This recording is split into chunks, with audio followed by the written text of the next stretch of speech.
Dear students, एक बार फिर स्वागत है आपका हमारे चैनल जे केमिक्स में।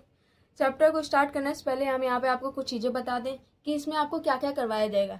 तो सबसे पहले आपको यहाँ पे आपको बता दें कि class 11th and 12th complete chemistry करवाई जाएगी और इस केमिस्ट्री का लेवल आपका होगा जेई, नीट, आईआईटी और नेक्स्ट के जैसा। अब आप पूछोगे ये कैसे हो सकता है, तो आप सभी जानते हो जेई का सिलेबस हो, नीट का हो, नेक्स्ट का हो, आना क्या है एनसीईआरटी, यानी कि आपकी क्लास 11th और 12th की कंप्लीट एनसीईआरटी आपका इन सभी का सिलेबस होता है। आपका कोई भी टॉपिक डिफरेंस नहीं होता है। डिफरेंस होते हैं क्वेश्चन पैटर्न, तो उसके लिए आपको हर एक चैप्टर के पीवाईक्यू, आपका जैसे एक चैप्टर कंप्लीट होगा तो उस पर आपको पीवाईक्यू करवा दिए जाएंगे, जिसमें आपके जेई, नीट, आईआईटी और नेक्स्ट सभी के पीवाईक्यू मिक्स होंगे।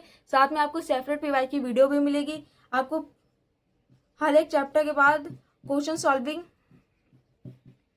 के लिए एक सीट दी जाएगी, जिसमें आपको 20 से 25 क्वेश्चन होंगे और जो कि आपके लास्ट ईयर के पीवाईक्यू भी होंगे और कुछ बुक से भी उठाए गए क्वेश्चन होंगे। तो आपको एक क्वेश्चन सॉल्व के लिए एक सीट भी मिलेगी। और ये सभी चीज़ें, ये दोनों चीज़ों के लिए आपकी पीडीएफ आपको मिलेगी आप हमारे टेलीग्राम चैनल पे, जिसका लिंक आप डिस्क्रिप्शन में लगा देंगे। साथ ही आपको नई अपडेट जानना हो तो उसके लिए आप हमारे इंस्टाग्राम को भी फॉलो कर सकते हैं, जिसमें आपको हर एक नई अपडेट मिलती रहेगी।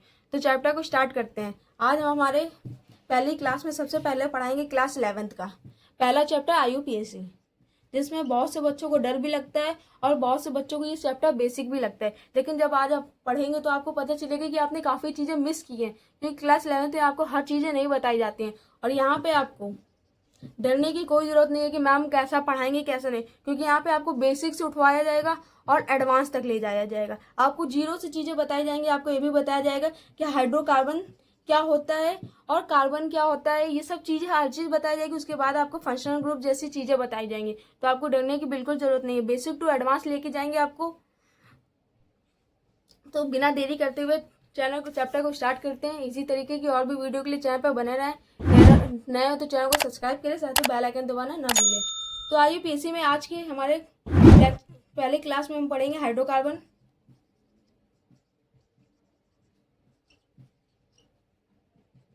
Hydrocarbon derivative,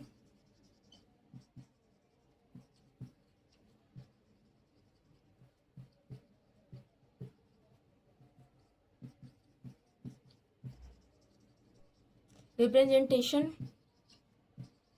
of organic compound और लास्ट डिग्री। इतना आज हम पढ़ने वाले हैं। तो सबसे पहले आप कॉपी और पेन लेके बैठ जाइए। जितना आपको पढ़ाया जा रहा है उतना नोट करते रहिए, क्योंकि ये आपके काम में आने वाला है। और खुद के नोट्स को प्रिपेयर करिए कि आपको नोट्स ही ज़्यादा अच्छे से सॉल्व करने आने चाहिए। ठीक है, आप अपने नोट्स खुद ही बनाएं। खुद के नोट्स होंगे तो आपको पढ़ने में ज़्यादा आसानी होगी। इसके अलावा आपको शॉर्ट नोट्स भी प्रोवाइड करवा दिए जाएंगे, बस खुद के नोट बनाएं तो वो आपके लिए ज़्यादा काफ़ी हेल्पफुल होता है आपके पेपर के टाइम पे। हाइड्रोकार्बन, हेडिंग डालिए। हाइड्रोकार्बन में आप देखिए तो सबसे पहले आता है हाइड्रो, फिर आता है कार्बन। हाइड्रोकार्बन में हाइड्रो से उठाइए, हाइड्रो यानी कि हाइड्रोजन, और कार्बन। ऐसे कंपाउंड जो हाइड्रोजन और कार्बन से मिलकर बने होते हैं उन्हें हाइड्रोकार्बन कहते हैं। तो इसकी डिफिनेशन फटाफट लिख लीजिए। कंपाउंड मेड बाय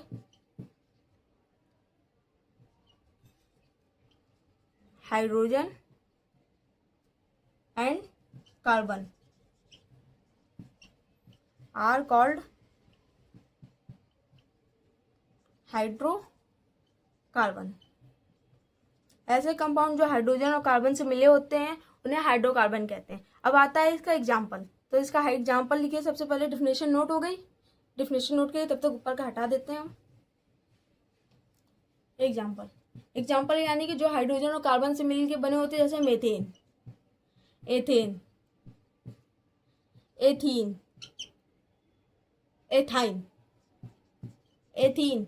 जितने भी कंपाउंड आपके, जितने भी CH4, C2H5, जितने भी आपके कंपाउंड कार्बन हाइड्रोजन से मिलकर बने होते हैं वे सभी कंपाउंड हाइड्रोकार्बन होते हैं। अब आते हैं हम हाइड्रोकार्बन जान लिया। इसके अलावा कुछ कंपाउंड ऐसे होते हैं, जैसे आपने ले लिया CH4OH, CH4Cl। अब इन कंपाउंड को क्या कहेंगे, क्योंकि अगर इतना कंपाउंड होता तो आप बता सकते हैं कि हाइड्रोकार्बन, लेकिन ये कंपाउंड भी जुड़ गया तो ये कंपाउंड क्या होता है, तो ये कंपाउंड होते हैं hetero atom.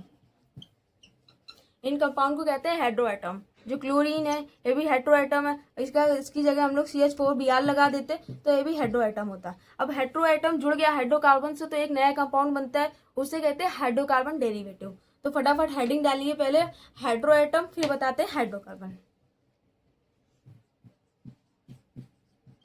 Hetero atom, hetero atom compound कौन से होते हैं, जैसे OH, Cl, Br, fluorine, CHO, COH, NO2, जितने भी फंक्शनल ग्रुप होते हैं ये सभी आपके हेट्रो एटम होते हैं। तो हेट्रो एटम आपको पता होने चाहिए, बहुत से बच्चों को हेट्रो एटम नहीं पता होते तो उसमें कंफ्यूजन होती है। और जब हाइड्रोकार्बन से नोट हो गया होगा, अब बात आती है हाइड्रोकार्बन डेरिवेटिव। तो जब हाइड्रोकार्बन मिलता है हेट्रो एटम से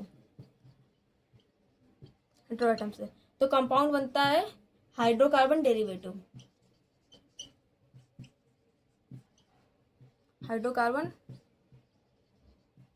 डेरिवेटिव। अगर कोई इंग्लिश में या कोई भी मीनिंग में गलत हो आपको तो प्लीज़ करेक्ट कर लीजिएगा, क्योंकि मैं यहाँ को कॉन्सेप्ट समझाने के लिए बैठी हूँ, स्पेलिंग को सही करने के लिए। ये कोई इंग्लिश की क्लास नहीं है, तो प्लीज़ बच्चों इस पर बिल्कुल भी मत भूलिएगा कि मैम यहाँ पे आपकी स्पेलिंग गलत हो रही, आप उसको करेक्ट कर लीजिएगा अपनी तरफ से। ओके, तो हाइड्रोकार्बन डेरिवेटिव, हाइड्रोकार्बन और हाइड्रो एटम मिलते हैं तो बनता है हाइड्रोकार्बन डेरिवेटिव। अब इसकी डेफिनेशन लिख लीजिए फटाफट आप लोग। Compound made of carbon, hydrogen and other hetero atom are called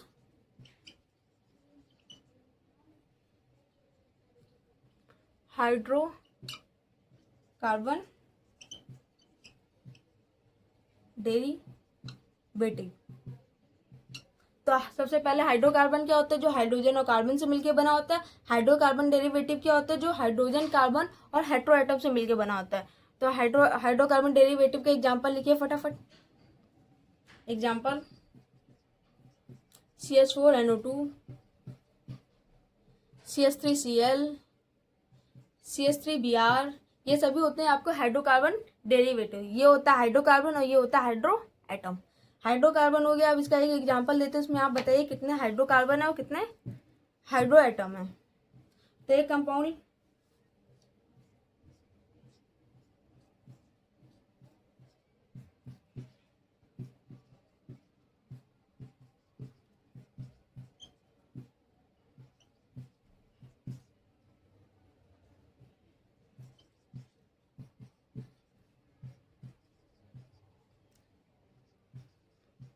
इसमें बताइए आपका ये कंपाउंड हाइड्रोकार्बन है कि हाइड्रोकार्बन डेरिवेटिव।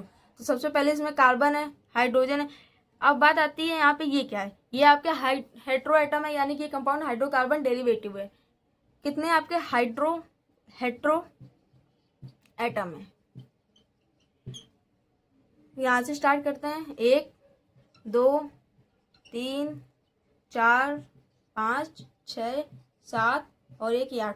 तो हेट्रो एटम कितने हैं, 8 हेट्रो एटम है इसमें। एक कंपाउंड आपका हाइड्रोकार्बन जिसमें से ब्रोमीन कितने हैं, 1 2 3 4 5 6 ब्रोमीन है और 2 एल्कोहल है। तो हेट्रो एटम कितने हैं, 8 हेट्रो एटम कितने हैं, 8 ब्रोमीन कितने हैं, 6 और OH कितने हैं, 2।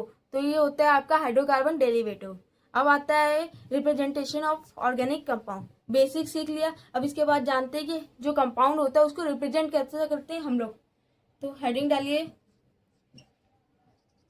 Representation of organic compound. ये 4 तरीके के होते हैं। सबसे पहला होता है मॉलिक्यूलर फॉर्मूला, तो इनको 4 तरीके से करते हैं। सबसे पहले मॉलिक्यूलर फॉर्मूला, स्ट्रक्चर फॉर्मूला,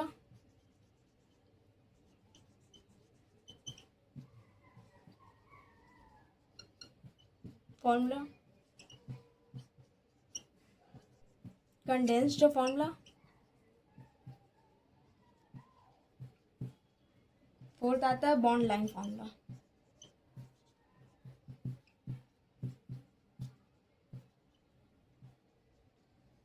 एक कंपाउंड लेते हैं, जैसे हमने यहाँ पे ले लिया CH3 CH2, एक मिनट,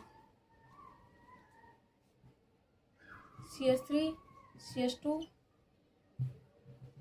CH2 CH2, ठीक है, एक कंपाउंड है। अब इस कंपाउंड को हमको इन चार अलग तरीके से कैसे रिप्रेजेंट करना है वो देखते हैं। तो सबसे पहले आता है मॉलिक्यूलर फॉर्मूला। मॉलिक्यूलर फॉर्मूला को रिप्रेजेंट करने का तरीका होता है सभी चीज में एक चीज में लिखना, जैसे ये कितने कार्बन, सभी कार्बन को एक कार्बन लिख के जितने कार्बन होते हैं उसको लिखना है, यानी कि इस फॉर्म में CXHYNZOW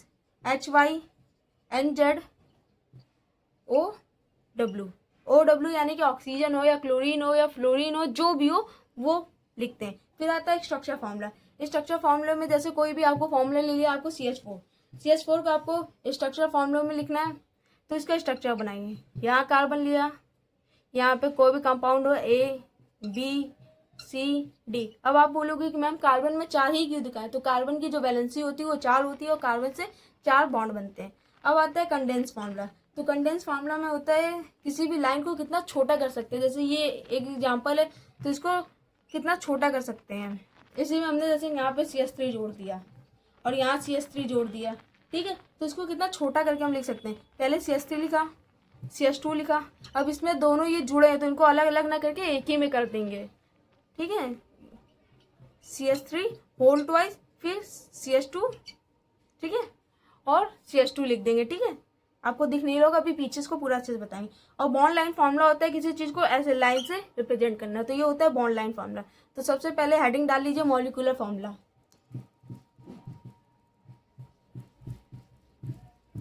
डाल लिया हेडिंग मॉलिक्यूलर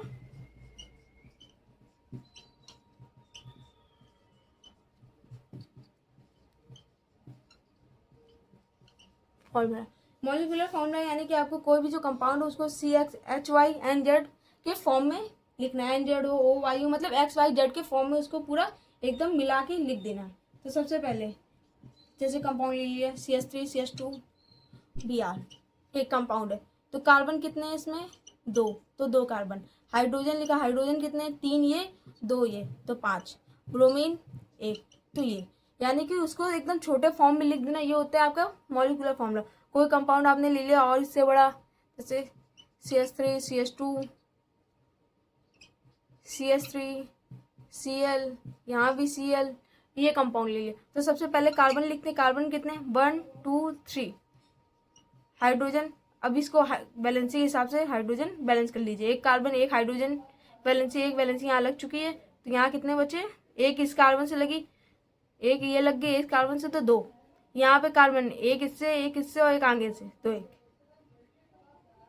और यहाँ पे 3, तो हाइड्रोजन 2 3 और 6, क्लोरीन 1 और 2, तो क्लोरीन 2। तो ये होता है मॉलिक्यूलर फार्मूला। मॉलिक्यूलर फार्मूला को एक जगह लिखना, ये होता है मॉलिक्यूलर फार्मूला। अगली हेडिंग डालिए स्ट्रक्चर फार्मूला। और इसमें डिफिनेशन आपको लग रहा है कि मैम डिफिनेशन या दीदी डिफिनेशन क्यों नहीं लिखवा रही है, तो कोई आप क्लास 11th और 12th के आपको बोर्ड के एग्जाम नहीं देने जो आपको डिफिनेशन लिखनी पड़ी पेपर में, आपको यहाँ पर टॉपिक समझ आने चाहिए। और अगर आप चाहते हो कि आपको इसमें डिफिनेशन भी मिले तो उसके लिए आप कमेंट कर दीजिए, आपको डिफिनेशन की एक अलग से एक PDF प्रोवाइड करवा दी जाएगी हमारे चैनल के पे, आप जाके चैनल पे देख सकते हैं।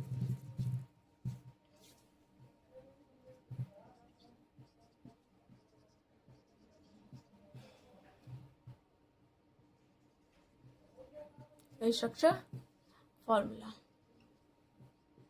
स्ट्रक्चर फॉर्मूला का मतलब होता है सबको एकदम फैला फैला के लिख देना। कैसे, जैसे CH4 ले लिया तो इसको सबको अलग अलग रिप्रेजेंट कर देना, ये होता है CS। अब इसकी जगह आपने कोई ले लिया जैसे C2H5Cl, तो 2 कार्बन,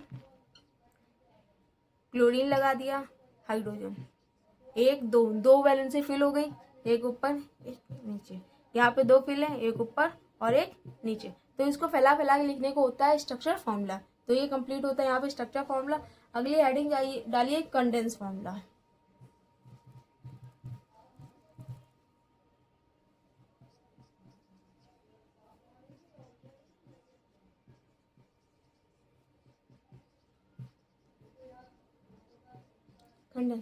कंडेंस फॉर्मूला में आप इसको अगर एक लाइन में आपको इसको रिप्रेजेंट करना है तो आप ऐसे लिख सकते हैं, branching and repetition are place in brackets. मतलब कोई भी आपको ब्रांचिंग दिख रही है या रिपीटेशन दिख रही है, ब्रांचिंग को आप रिप्रेजेंट कैसे कर सकते हैं, इन ब्रैकेट्स में। कैसे, आपको एक एग्जांपल दें, जैसे CH3 ले लिया, CH ऊपर Cl और यहाँ पे CH3। अब इसको कैसे, CH3 लिखा, कार्बन CH लिखा। अब ये जो आपकी ब्रांचिंग है इसको ऐसे ब्रैकेट में शो करेंगे, एक ब्रैकेट बनाया, Cl लिखा और फिर CH3 लिख दिया। तो ये हो गया आपका कंडेंस फॉर्मूला। कंडेंस फॉर्मूला यानी कि जितने भी ब्रांचिंग हो अलग से देखिए कंपाउंड को ऐसा ब्रैकेट में रिप्रेजेंट कर देते हैं, तो ये होता है आपका कंडेंस फॉर्मूला। अब इसमें कोई और एग्जांपल लेते हैं। आपने डेफिनेशन लिख ली होगी इसकी, इसको इरेज करते हैं, ठीक है। और दूसरा एग्जांपल लेते हैं, CH3 Br CH NO2 CH OH और CH3, ठीक है। सबसे पहले लिखा CH3, दूसरा गिनती कर लीजिएगा 3 4 और 5, सेकंड CH लिखा और सेकंड वाले में आता है Br। तो सबसे पहले लिखते हैं Br, फिर आता है CH, इसमें है NO2 थर्ड वाले में, तो यहाँ NO2, फिर 4 CH, इसके साथ OH है OH और लास्ट में क्या है CH3, तो CH3। तो ये हो गया आपका कंडेंस फॉर्मूला। जितने भी ब्रांचिंग के कंपाउंड होते हैं उनको ब्रैकेट में करने को कंडेंस फॉर्मूला कहते हैं। अब लास्ट आता है बॉन्ड लाइन फॉर्मूला। हेडिंग डालिए bond line formula. I hope आपको यहाँ तक बहुत अच्छे से समझ आ रहा होगा।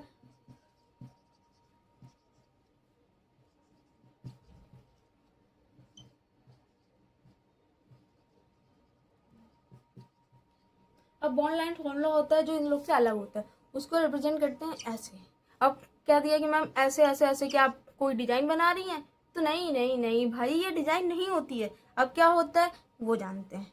आपको कोई भी कंपाउंड दे दिया हमने 3 कार्बन का, CH3 CH2 CH3, और बोल दिया बॉन्ड लाइन में आपको करना है, तो आपने ऐसे ऐसे ऐसे किया। अब आपने कहा ये ऐसे ऐसे क्या डिजाइन है? नहीं, ये जो आपके, एक मिनट, एक ज़्यादा हो गया था, हाँ इतना।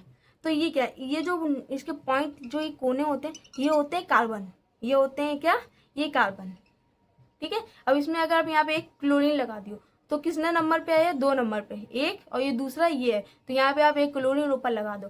तो इसको इस तरीके पे रिप्रेजेंट करने को कहते हैं बॉन्ड लाइन फॉर्मूला। जैसे आपको CH4 रिप्रेजेंट करना है तो कैसे करोगे, ऐसे, बीच में क्या है कार्बन। बॉन्ड लाइन फॉर्मूला में यही खासियत होती है, जो आपका कार्बन है वो दिखना नहीं चाहिए, यानी कार्बन आपका उसमें शो नहीं होना चाहिए। CH बॉन्ड या फिर कार्बन ये अगर शो हो गया तो ये बॉन्ड लाइन फॉर्मूला हो ही नहीं सकता। अगर मैंने यहाँ पे आपको इसी में अगर मैंने यहाँ पे क्लोरीन के साथ यहाँ कार्बन शो कर देते तो ये बॉन्ड लाइन फॉर्मूला नहीं होता। अगर यहाँ पे कार्बन नहीं शो कर रहे तो ये आपका बॉन्ड लाइन फॉर्मूला है। तो इसमें ऐसे आप इसको ऐसे बना दिया आपने, तो ये आपको बॉन्ड लाइन फॉर्मूला हो गया CH4 का। कोई और आपने एग्जाम्पल ले लिया, जैसे CH3 CH2 Br और CH3 Cl, ठीक है। तो इसको इसमें कैसे बनाना है, 1 2 3, 3 कार्बन है तो यहाँ से स्टार्ट करते, 1 2 3, 3 कार्बन बन गए। अब दूसरे कार्बन के साथ Br है तो यहाँ Br, तीसरे के साथ क्लोरीन है तो यहाँ Cl। तो ये हो गया बॉन्ड लाइन फॉर्मूला। यहाँ तक कि आपके रिप्रेजेंटेशन ऑफ ऑर्गेनिक कंपाउंड के चारों फॉर्मूले कंप्लीट होते हैं। अब आता है आपके लिए क्वेश्चन।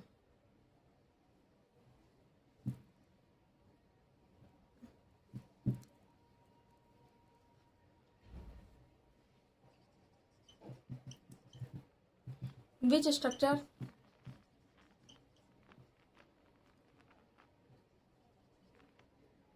या फिर रुकिए, ऐसे नहीं, आपको कुछ स्ट्रक्चर देते हैं और इन स्ट्रक्चर में आपको बताना है कि कौन सा स्ट्रक्चर आपका कौन से फॉर्मूले पे है, मॉलिक्यूलर फॉर्मूला है, स्ट्रक्चर फॉर्मूला है, कंडेंस फॉर्मूला है या फिर बॉन्ड लाइन फॉर्मूला है। और ये सभी आपको केवल लिखना नहीं है कि ऐसे ऐसे आपने लिख दिया, नहीं, आपको टेलीग्राम चैनल पे आपको थोड़ी देर के लिए आपके जो होते हैं कमेंट वो ऑन कर दिए जाएंगे। आप उस पर अपना होमवर्क भेजिएगा, जो भी आपको यहाँ होमवर्क प्रोवाइड होता है या फिर जो भी सीट होगी, अगर आप हमारे टेलीग्राम पे उनको अपने होमवर्क को शेयर करिए हमारे साथ, ताकि हमें भी मोटिवेशन मिले कि हाँ बच्चे पढ़ रहे हैं और अपने होमवर्क को हमसे शेयर कर लें। तो सबसे पहला फॉर्मूला, सबसे पहले स्ट्रक्चर ये बताना है आपको। जैसे आपने होमवर्क करना है तो सबसे पहले अपनी कॉपी में ये बनाना और ये बना के लिखना कि ये कौन सा फॉर्मूला है, ठीक है, ये कौन से आप में उसमें आता है, ठीक है।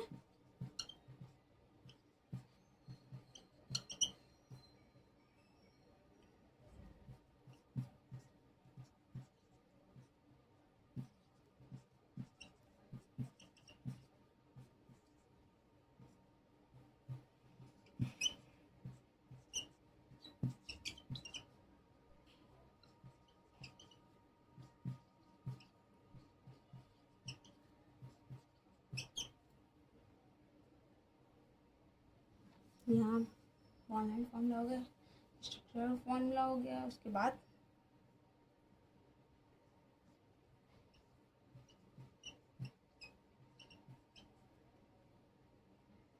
एक हो गया, 2, 3, 4 और 5।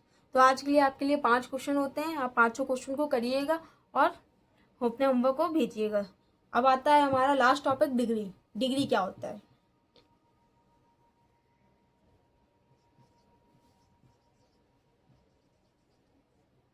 ठीक है, डिग्री। अब डिग्री पे सब बहुत ज़्यादा बच्चों को कन्फ्यूजन होती है कि डिग्री होता क्या है। तो डिग्री कोई भी कंपाउंड होता है उस पर जो शो करते हैं हम लोग कि कंपाउंड कैसा है कैसा नहीं है, तो इस पर आप हेडिंग डालिए डिग्री ऑफ एटम। कोई एटम है उसकी डिग्री, हेडिंग डाल ली। अब इस पर आपको कुछ पॉइंट बताए जाएंगे। सबसे पहले इसकी डिफिनेशन लिख लेते हैं। Minimum number of bonds broken to force organic compound alkane is du। ठीक है, डिग्री ऑफ du, ये du होता है, du होता है डिग्री ऑफ अनसैचुरेशन। और डिग्री ऑफ अनसैचुरेशन के बारे में हम आगे जानते हैं। ये आपकी डिफिनेशन होती है डिग्री ऑफ अनसैचुरेशन की, और अगर आप डिग्री जानेंगे तभी आप डिग्री ऑफ अनसैचुरेशन जान सकते हैं। तो इतना हो गया। अब डिग्री ऑफ एटम में कुछ इंपॉर्टेंट कॉन्सेप्ट होते हैं, उनको नोट करिए।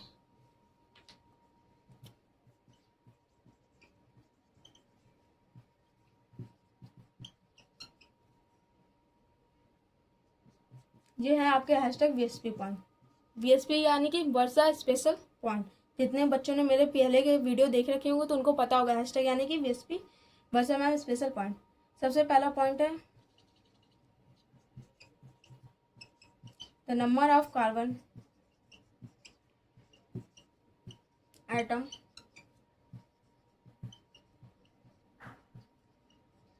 Directly attach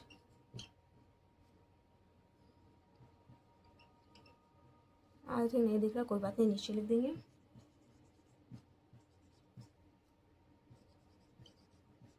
to carbon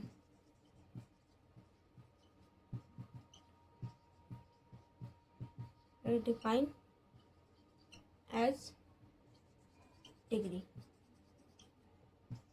of carbon. The number of carbon atom directly attach to carbon is define as degree of atom. कोई भी एटम जो होता है वो कार्बन से डायरेक्टली अटैच होता है तो वो कार्बन की डिग्री को दिखाता है। दूसरा पॉइंट आता है डिग्री ऑफ हाइड्रोजन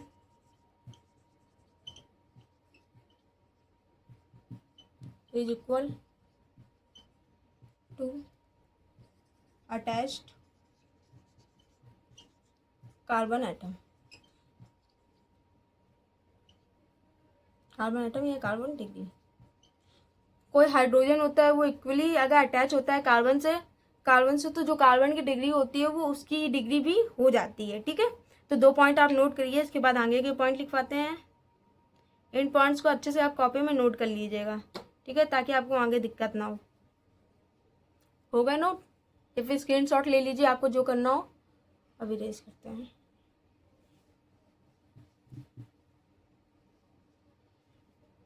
अब लिखिए third point, degree of x या फिर डिग्री एक्स, जो भी आपको कहना हो एक्स। अब आप पूछोगे मैम एक्स क्या होता है, तो एक्स यानी कि हाइड्रोजन। अगर आपने इनऑर्गेनिक केमिस्ट्री पीरियोडिक टेबल पढ़ा होगा तो एक्स ग्रुप यानी कि ग्रुप जो होता है आपका ग्रुप 15 या ग्रुप 17, सॉरी ग्रुप 17 को आप लोग को एक्स ग्रुप कहते हैं या फिर हेलोजेंस ग्रुप कहते हैं। एक्स यानी कि हेलोजन, हेलोजन। हेलोजन में कौन आता है आपका, क्लोरीन, ब्रोमीन, फ्लोरीन, आयोडीन या फिर एल्कोहल, एल्डिहाइड, फंक्शनल ग्रुप जितने भी होते हैं इन सभी की डिग्री होती है आपकी 1, ठीक है, या फिर इनके अकॉर्डिंग इनकी डिग्री होती है। फोर्थ आता है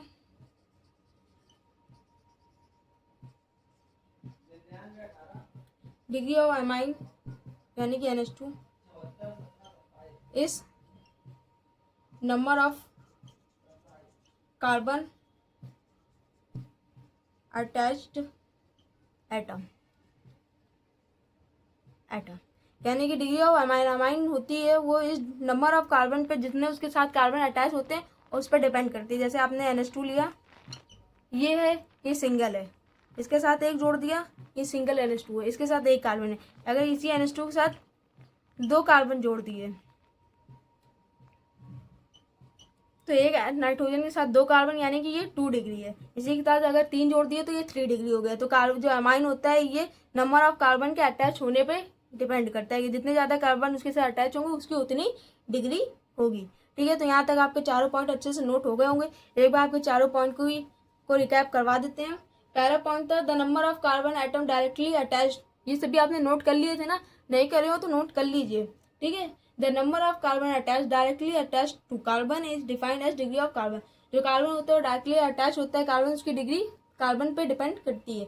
degree of hydrogen is equal to attach carbon degree. जो हाइड्रोजन होता है, जितने भी हाइड्रोजन होते हैं वो इक्वल होता है कार्बन की डिग्री के। अगर हाइड्रोजन के साथ एक कार्बन है तो उसकी 1 डिग्री होती है, ठीक है भाई। कार्बन के साथ एक ही हाइड्रोजन जुड़ा होता है फिलहाल, जैसे मेथेन में, तो कार्बन की डिग्री 1 2 3 4, 4। हाइड्रोजन एक कार्बन से जुड़ा है तो इसकी डिग्री 1। ये हाइड्रोजन एक कार्बन से इसकी डिग्री 1। ये हाइड्रोजन एक कार्बन से इसकी डिग्री 1। ये एक कार्बन से इसकी डिग्री 1। क्योंकि हाइड्रोजन होता है वो एक ही बॉन्ड बनाता है, 2 बॉन्ड बनाता नहीं, इसके साथ कोई ऐसा कार्बन आके नहीं जुड़ जाएगा, ठीक।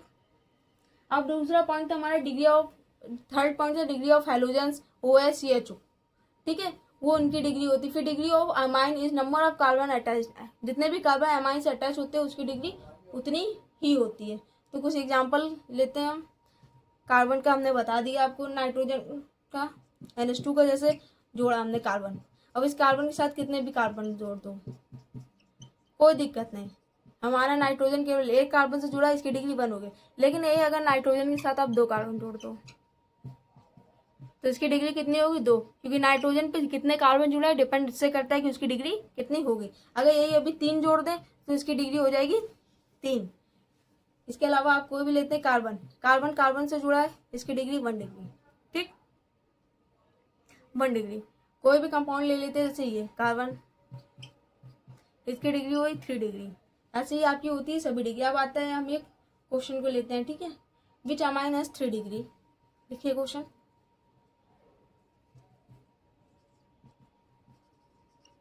Which amine are 3 degree, 2nd degree and 1 degree. तो आपको कंपाउंड पहचानना है। सबसे पहला कंपाउंड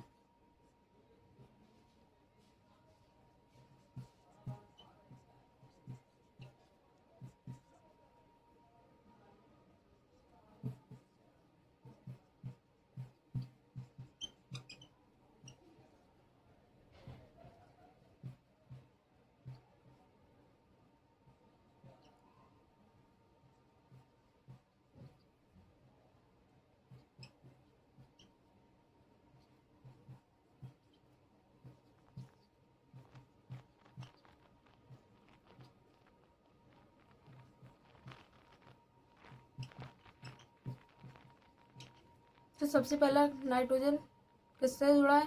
इस कार्बन से। इसको क्या लेना देना है? केवल इस कार्बन से। नाइट्रोजन से केवल एक कार्बन, तो ये 1 डिग्री। इसके में भी एक कार्बन है, ये भी 1 डिग्री। इसमें नाइट्रोजन एक कार्बन, 2 कार्बन। और इसको फर्क नहीं पड़ता कि कार्बन कितने कार्बन से जुड़ा है, लेकिन इसको फर्क पड़ता है ये कितने कार्बन से जुड़ा है, 2 डिग्री। ये नाइट्रोजन 3 कार्बन से 3 डिग्री। तो यहाँ तक आपका डिग्री ऑफ एटम भी कंप्लीट होता है। आज के हमारे सभी टॉपिक कंप्लीट होते हैं। अब इसके आगे के टॉपिक आपको पढ़ाए जाएंगे सेकेंड लेक्चर में। और सेकेंड लेक्चर में भी आपको क्या पढ़ाया जाएगा? उसमें भी आपको हाइब्रिडाइजेशन पढ़ाया जाएगा। हाइब्रिडाइजेशन और डिग्री ऑफ अनसैचुरेशन, यानी कि अगला टॉपिक होगा आपका DU हाइब्रिडाइजेशन। ठीक है। इसके अलावा आपको यहाँ पे किसी भी पॉइंट में, कोई भी पॉइंट में आपको दिक्कत आ रही हो, या फिर कुछ भी समझ में आने में दिक्कत हो, या फिर आपको मेरी राइटिंग में भी आपको कोई दिक्कत हो, तो उसके लिए आप कमेंट करें। मैं उस चीज़ पे अपना और अच्छे से अच्छा और सुधार करूँगी, अपना और अच्छे से अच्छा बेस्ट दूंगी। तो इसी तरीके की और भी वीडियो के लिए हमारे चैनल पर बने रहें। Thank you for watching and please support.